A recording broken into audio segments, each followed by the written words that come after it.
Trust इस देश में शुरू हुआ है अभियान के रूप में।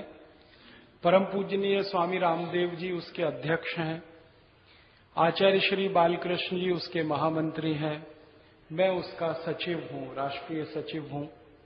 ये अभियान 5 जनवरी 2009 से शुरू हुआ है और सारे देश में धीरे धीरे फैलता जा रहा है। अभियान शुरू हुए मात्र 6 महीने हुए हैं, लगभग 2.5 लाख से ज्यादा हमारे इस अभियान में सदस्य हो चुके हैं। अगले 6 महीने में 11.5 लाख से ज्यादा सदस्य हो जाएंगे, ऐसा विश्वास है।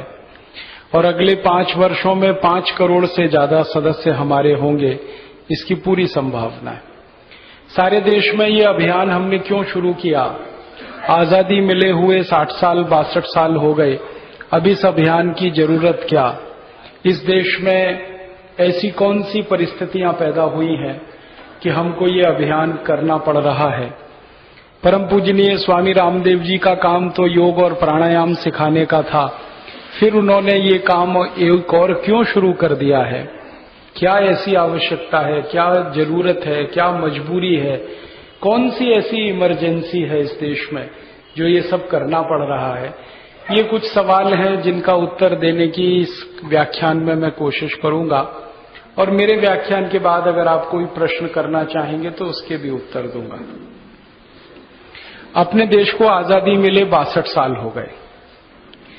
62 साल की आजादी के बाद भारत को अगर हम देखें तो कैसा भारत हमें दिखाई देता है, इसका पिछले कुछ वर्षों से मैं अध्ययन करने की कोशिश कर रहा हूं।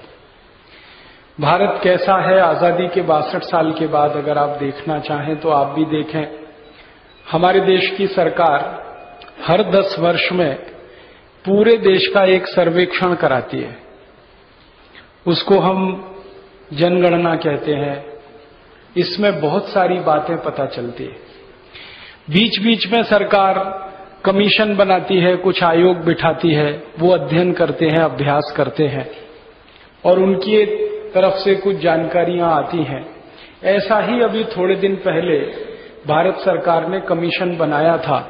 हमारे वर्तमान प्रधानमंत्री हैं डॉक्टर मनमोहन सिंह, उन्होंने एक बहुत बड़े अर्थशास्त्री को एक जिम्मेदारी दी थी कि भारत की आर्थिक स्थिति का परीक्षण करें और विश्लेषण करें और पता करें कि आजादी के 62 साल में हम कहां पहुंचे हैं। शायद प्रधानमंत्री ने ये सोचकर ये जिम्मेदारी दी होगी कि कुछ अच्छे परिणाम उसमें से आएंगे, कुछ अच्छे डेटा मिलेंगे, कुछ लोगों को जानकारी देने लायक सरकार के पास कुछ होगा, तो कमीशन बना दिया। एक बहुत बड़े अर्थशास्त्री प्रोफेसर अर्जुन सेन गुप्ता को उसका अध्यक्ष बना दिया। उनके सहयोग के लिए दूसरे अर्थशास्त्रियों को लगा दिया। इन अर्थशास्त्रियों की टीम ने 5 साल तक काम किया। 5 साल काम करके एक रिपोर्ट बनाई। उस रिपोर्ट का नाम है अर्जुन सेन गुप्ता कमीशन रिपोर्ट। वो रिपोर्ट हमारी संसद में जब आई तो सबके होश उड़ गए। प्रधानमंत्री के होश उड़ गए, वित्त मंत्री की हालत खराब हो गई। हमारी सरकार में पिछले 15-20 वर्षों में या 25 वर्षों में जो प्रधानमंत्री हुए हैं और जीवित हैं, सबकी हालत खराब हो गई। सबके सामने उस रिपोर्ट ने एक प्रश्न चिन्ह खड़ा कर दिया जिसका जवाब किसी के पास नहीं। इस देश में कुछ प्रधानमंत्री ऐसे हैं जो भूतपूर्व हैं लेकिन जीवित हैं, जैसे श्री अटल बिहारी वाजपेयी, जैसे श्री इंद्र कुमार गुजराल, जैसे श्री देवेगौड़ा, HD देवेगौड़ा, जैसे हमारे देश के वर्तमान प्रधानमंत्री मनमोहन सिंह। इसी तरह कुछ प्रधानमंत्री, कुछ वित्त मंत्री इस देश में जीवित हैं जिन्होंने कई बार बजट बनाए हैं, पंचवार्षिक योजनाओं को इस देश में लागू किया है। हमारे देश में 5 ईयर प्लान बनाने वाला एक बहुत बड़ा विभाग है जिसको योजना विभाग कहते हैं। उसके बहुत सारे उपाध्यक्ष अभी भी जीवित हैं जिन्होंने कई बार 2-2 बार 3-3 बार पंचवार्षिक योजनाएं बनाई हैं। उन सबके सामने इस रिपोर्ट ने एक प्रश्न चिन्ह खड़ा कर दिया है। प्रोफेसर अर्जुन सेन गुप्ता कमीशन की रिपोर्ट कहती है कि आजादी के 62 साल के बाद इस देश की आबादी करीब 115 करोड़ है और इस 115 करोड़ की आबादी में 84 करोड़ लोग अत्यंत गरीबी में रहते हैं। और उनकी गरीबी इतनी भयंकर है जो किसी को सुनने में भी बर्दाश्त नहीं होती। रिपोर्ट कहती है कि आजादी के 62 साल के बाद 84 करोड़ लोगों की गरीबी इतनी दारुण स्थिति में है, इतनी खराब स्थिति में है कि एक व्यक्ति को एक दिन में खर्च करने के लिए 20 रुपए नहीं है। इतनी हालत खराब है 84 करोड़ लोगों की। अब 84 करोड़ लोग इस देश में हैं जो एक दिन में 20 रुपए खर्च नहीं कर सकते। उसी रिपोर्ट में और विस्तार से कहा गया है कि इन 84 करोड़ लोगों को और ज्यादा बंटवारा किया जाए तो 20 करोड़ लोग तो ऐसे हैं जो एक दिन में 5 रुपए भी खर्च नहीं कर सकते। 15 से 16 करोड़ लोग ऐसे हैं जो एक दिन में 9 रुपए नहीं खर्च कर सकते। करीब 8 से 10 करोड़ लोग ऐसे हैं जो एक दिन में 2.5 से 3 रुपए खर्च नहीं कर सकते। बहुत लंबी रिपोर्ट है। रिपोर्ट इस देश के योजनाकारों पर, प्रधानमंत्रियों पर, वित्त मंत्रियों पर एक करारा तमाचा है कि आजादी के 62 साल के बाद भी 84 करोड़ लोगों की गरीबी ठीक नहीं हो पाती। अब हम जरा इस रिपोर्ट की तुलना करें आजादी के समय से। ये रिपोर्ट तो अभी 2009 के आसपास की है। अभी ये पूरे देश के सामने आ रही है, संसद में बहस हो रही है। 2009 से थोड़ा पीछे चले, 1951 में जब सरकार ने आजादी पाने के बाद पहली बार देश का सर्वेक्षण कराया तो पता चला कि उस समय 4 करोड़ लोग गरीब थे। 34 करोड़ की आबादी थी, 4 करोड़ लोग गरीब थे। अब 1951 में हमारे देश में 4 करोड़ लोग गरीब थे, 34 करोड़ की आबादी थी। अब 2009 में 84 करोड़ लोग गरीब हैं और 115 करोड़ की आबादी है। जरा रेशियो निकालने की कोशिश करें। हमारे देश में ये कहा जाता है और सारी दुनिया में ये माना जाता है कि जनसंख्या बढ़ने से गरीबी बढ़ती है। एक बहुत बड़ा अर्थशास्त्री हुआ दुनिया में, यूरोपियन था, वेस्टर्न इकोनॉमिस्ट था, उसका नाम था जेके माल्थस। उसकी एक थ्योरी है, माल्थस थ्योरी। वो ये कहता है कि जैसे जैसे जनसंख्या बढ़ती है वैसे ही वैसे गरीबी बढ़ती है, जैसे जैसे जनसंख्या बढ़ती है वैसे ही वैसे बेरोजगारी बढ़ती है, जैसे जैसे जनसंख्या बढ़ती है वैसे ही भूखमरी बढ़ती है, जैसे जैसे जनसंख्या बढ़ती है संसाधनों पर दबाव पड़ता है और संसाधनों का बंटवारा शुरू होता है और बहुत कम संसाधन ज्यादा आबादी के काम में लाने की व्यवस्था बनानी पड़ती है, वगैरह वगैरह। लंबी बात है। हम इस बात को जरा फिट करके देखें हमारे देश की स्थिति में कि जनसंख्या बढ़ती है तो गरीबी बढ़ती है। तो देखें जनसंख्या कितनी बढ़ी। हम 34 करोड़ थे 1951 में, अब हम 115 करोड़ हो गए। लगभग 3 गुनी जनसंख्या हमारी बढ़ गई, या कहें तो 3.5 गुनी बढ़ गई। तो 3.5 गुनी हमारी जनसंख्या बढ़ गई तो गरीबी कितनी बढ़नी चाहिए? लगभग 3.5 गुनी। तो 4 करोड़ हम गरीब थे तो 12-15 करोड़ होना चाहिए, गरीबी तो 84 करोड़ की हो गई। मतलब क्या है? जनसंख्या तो 3.5 गुनी बढ़ी, गरीबी तो 21 गुनी बढ़ गई। यहां तो माल्थस भी फेल हो गया। उसी रिपोर्ट में बेरोजगारों की बात कही गई है। हमारे देश में बेरोजगारों की स्थिति क्या है? प्रोफेसर अर्जुन सेन गुप्ता कमीशन की रिपोर्ट कहती है कि भारत में 20 करोड़ लोग पूर्ण बेरोजगार हैं, जिनके पास कोई काम नहीं है, जिनको तत्काल कुछ न कुछ काम की जरूरत है। ऐसे 20 करोड़ लोग हैं। इनमें ग्रेजुएट हैं, पोस्ट ग्रेजुएट हैं, इंटरमीडिएट पास किए हुए हैं, मैट्रिकुलेशन पास किए हुए हैं। 20 करोड़ लोग हैं, काम चाहिए उनको। और वही रिपोर्ट कहती है कि 40 करोड़ लोग ऐसे हैं इस देश में जिनको साल में 2-3 महीने काम मिल जाता है। उनको कहा गया है वो आंशिक बेरोजगार हैं, अर्ध बेरोजगार हैं। एक तो पूर्ण बेरोजगार हैं जिनको कोई काम नहीं, 20 करोड़। 40 करोड़ लोग ऐसे हैं जो कुछ न कुछ काम पा जाते हैं एक साल में, 2 महीने, 3 महीने, 4 महीने। ये कौन लोग हैं? खेत में काम करने वाले मजदूर, जब खेत में गेहूं की कटाई का सीजन आता है तो उनको कटाई का काम मिल जाता है। जब कभी गन्ने की फसल तैयार हो जाती है तो गन्ना काट लेते हैं। जब कभी कपास की फसल तैयार हो जाती है तो कपास चुन लेते हैं। हमारे देश के कुछ किसानों के पास मजदूरी की जरूरत होती है तो उनके खेत में सब्जियां वगैरह होती हैं तो उनको तोड़ लेते हैं।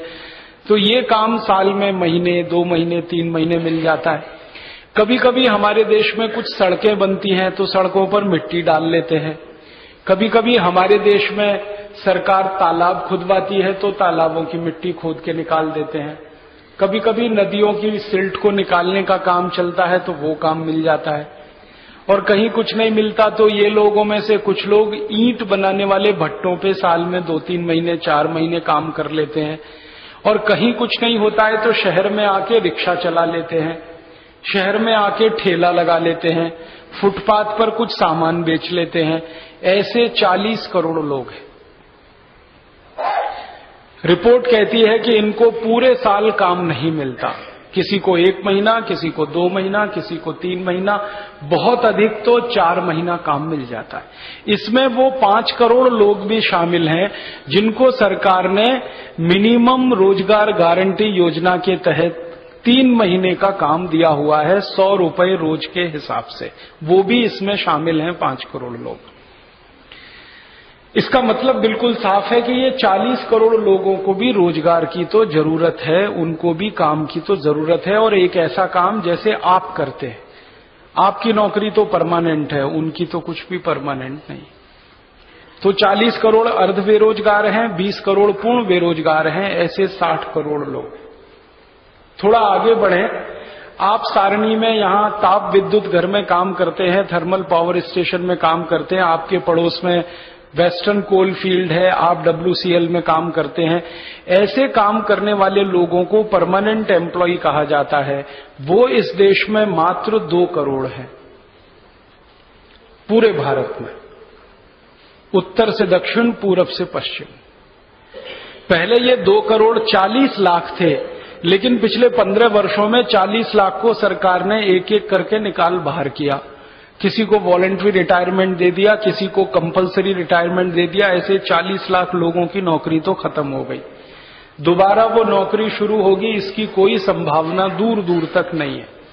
अब सरकार का ये कहना है कि 10 आदमी का काम 6 आदमी से कराओ, 6 आदमी का काम 2 आदमी से कराओ, लगे तो तनख्वाह ज्यादा दे दो, आदमी मत बढ़ाओ। ये पॉलिसी है सरकार की।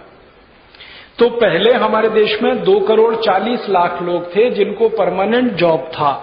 वो एक बार भर्ती हुए तो कम से कम 40 साल नौकरी करने के बाद ही रिटायर होंगे, माने 40 साल तो जिंदगी सुरक्षित है। और वो 40 साल के बाद भी सुरक्षित है क्योंकि उनको कुछ न कुछ पेंशन मिलेगी, उनका पेंशन के साथ DA भी होगा और दूसरे इमोल्यूमेंट्स मिल जाएंगे। अब वो 2 करोड़ 40 लाख में भी 2 करोड़ रह गए हैं। 40 लाख नौकरी खत्म हो चुकी है पिछले 12 साल में। तो 2 करोड़ लोग परमानेंट एम्प्लॉय हैं। इनमें से 15 लाख हैं वो बैंकों में काम करते हैं। हमारे देश की करीब 40-45 राष्ट्रीय बैंकें हैं, रिजर्व बैंक ऑफ इंडिया है, सेंट्रल बैंक है, स्टेट बैंक है, वगैरह वगैरह। इनमें 15 लाख हैं। फिर लगभग 17 लाख हैं जो रेलवे में काम करते हैं। फिर करीब 12 लाख हैं जो LIC, GIC और इंश्योरेंस कंपनियों में काम करते हैं।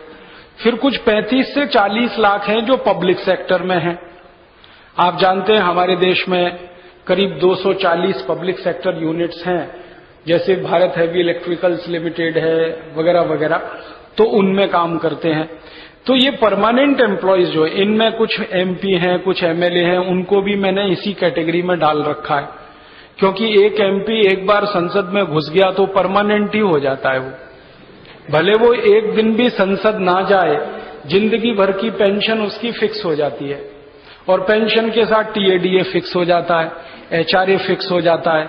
और ट्रेवलिंग अलाउंस उनका इतना जबरदस्त है जो किसी का नहीं है।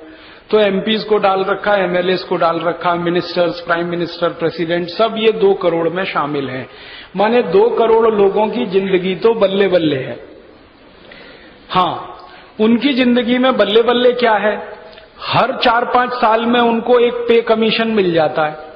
कभी 5th पे कमीशन मिल जाता है, कभी 6th पे कमीशन मिल जाता है, अभी थोड़े दिन में 7th पे कमीशन मिल जाएगा, एक 4th पे कमीशन मिल गया, एक 3rd पे कमीशन मिल गया, और उनकी तनख्वाहें इन्फ्लेशन के हिसाब से बढ़ती रहती है।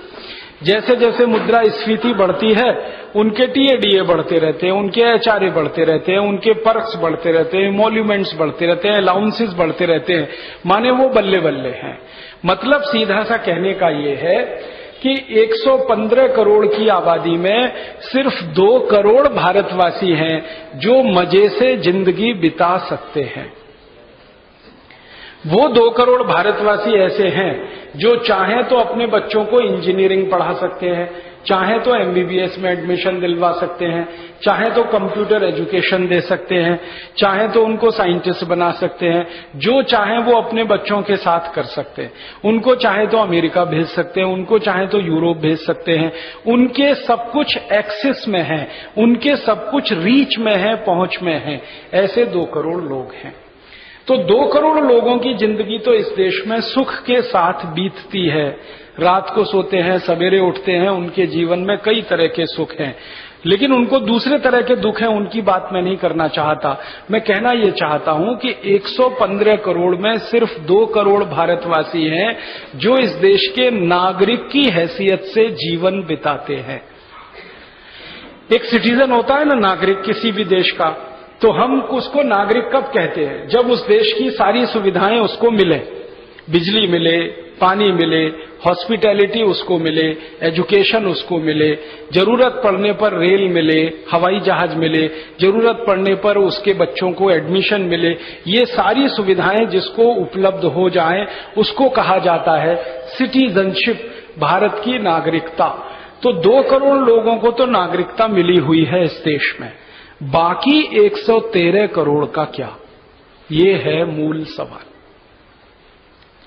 आजादी के 62 साल में ये 2 करोड़ लोगों का जो वर्ग है ये तो बहुत विकसित हुआ है और सब तरह की सुविधाएं इनको मिल गई हैं, लेकिन 113 करोड़ लोगों का क्या? उनमें से 84 करोड़ लोगों को एक दिन में खर्च करने के लिए 20 रुपए नहीं है। उनका क्या? ये गंभीर प्रश्न है। और इससे ज्यादा ये गंभीर प्रश्न है, हमारे देश में ये जो 2 करोड़ लोग हैं ना, इनमें कुछ 72 लोग हैं, उनके भी नाम बताना चाहता हूं। 72 लोग शीर्ष पर बैठे हुए, उनमें से एक अनिल अंबानी है, एक मुकेश अंबानी है। ये दोनों की हैसियत ऐसी है कि उनकी पत्नी का अगर जन्मदिन आ जाए तो 240 करोड़ का प्लेन गिफ्ट कर सकते हैं। इस हैसियत के लोग हैं, इसी देश में रहते हैं। अनिल अंबानी और मुकेश अंबानी की एक दिन मैंने इनकम कैलकुलेट की। रिलायंस कंपनी के जो बंटवारे हुए दोनों कंपनियों के डेटा इकट्ठे करके मैंने कैलकुलेशन किया तो मुकेश अंबानी की 1 मिनट की आमदनी 20,000 रुपए है। 1 मिनट की आमदनी, 1 मिनट इनकम। मुकेश अंबानी की जिंदगी का 1 मिनट बीतता है तो 20,000 रुपए की कमाई हो जाती है उसको। 2 मिनट बीतता है तो 40,000 की कमाई हो जाती है। 3 मिनट बीतता है तो 60,000 की कमाई हो जाती है। अंदाजा लगा लीजिए 1 घंटे में कितनी कमाई होती है, और 1 दिन में कितनी कमाई होती है, और 1 महीने में कितनी कमाई होती है, और 1 साल में कितनी कमाई होती है। अनिल अंबानी, मुकेश अंबानी, फिर इसी तरह से जमशेदजी टाटा के परिवार में रतन टाटा हैं, फिर कुमार मंगलम बिरला हैं, फिर वाडिया खानदान के लोग हैं, वगैरह वगैरह। ऐसे 72 एम्पायर हैं इस देश में। इनमें से एक एक एम्पायर के मालिक का 1 मिनट में एवरेज इनकम 20,000, 22,000, 25,000, 18,000, 19,000 ऐसा है। तो ये 72 लोगों का एक भारत है, 2 करोड़ लोगों का दूसरा भारत है, और 84 करोड़ लोगों का तीसरा भारत है। अगर इसका बंटवारा किया जाए तो मुझे कभी कभी ऐसा लगता है कि ये 72 लोगों का और 2 करोड़ लोगों का तो इंडिया है, और बाकी 84 करोड़ का या 113 करोड़ का तो दलदल में फंसा हुआ भारत है। ये 2 करोड़ लोग तो हमारे देश में विकास के टापू हैं, डेवलपमेंट के मॉडल हैं या समृद्धि के टापू हैं। बाकी पूरा हिंदुस्तान गरीबी के दलदल में फंसा हुआ है। आजादी के 62 साल के बाद देश की ये तस्वीर है। आजादी के पहले भी तस्वीर लगभग ऐसी ही थी। मैं आपको एक पुरानी बात बताता हूं। हमारी संसद में एक सांसद हुआ करते थे, उनका नाम था आचार्य राम मनोहर लोहिया।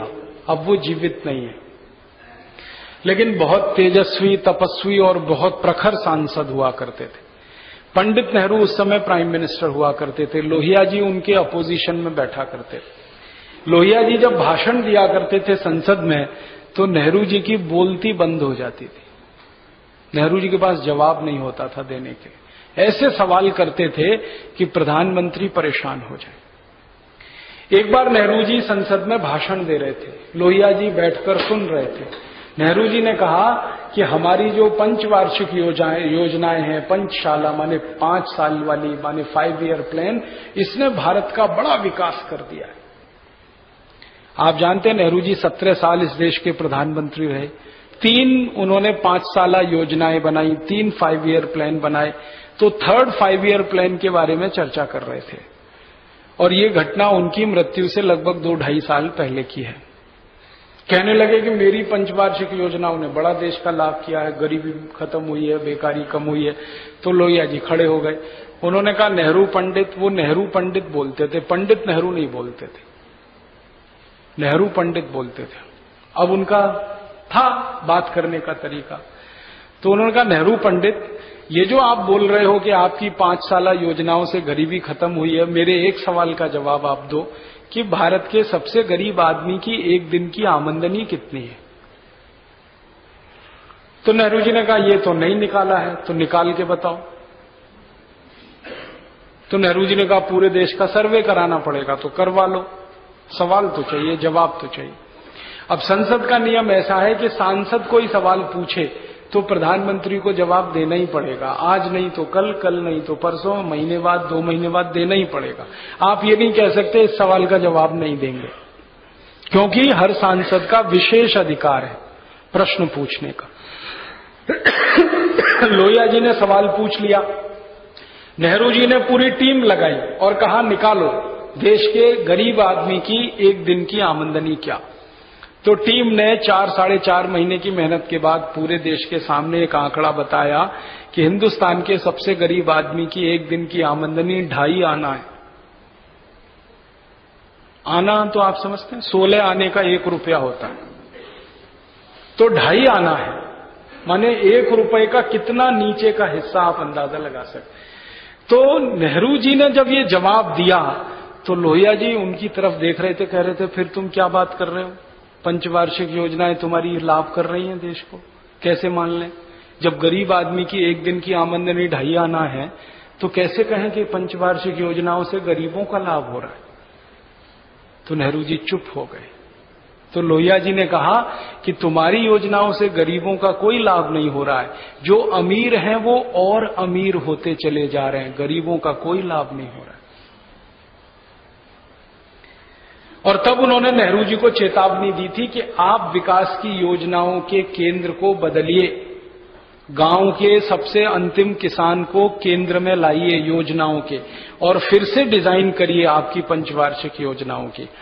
उसके बाद क्या हुआ, नेहरू जी की मृत्यु हो गई, वो दोबारा कुछ हो नहीं पाया और लोहिया जी भी पार्लियामेंट से बाहर हो गए और वो बात वहीं की वहीं दबी रह गई। अब इस बात को 2009 में मैं क्यों याद कर रहा हूं, मैंने एक हिसाब निकाला कि 1970 के दशक में सबसे गरीब आदमी की एक दिन की आमदनी जो 2.5 आना थी, अब हिंदुस्तान में 2009 में सबसे गरीब आदमी की एक दिन की आमदनी 20 रुपए हुई है, तो वो 2.5 आने के ही बराबर है।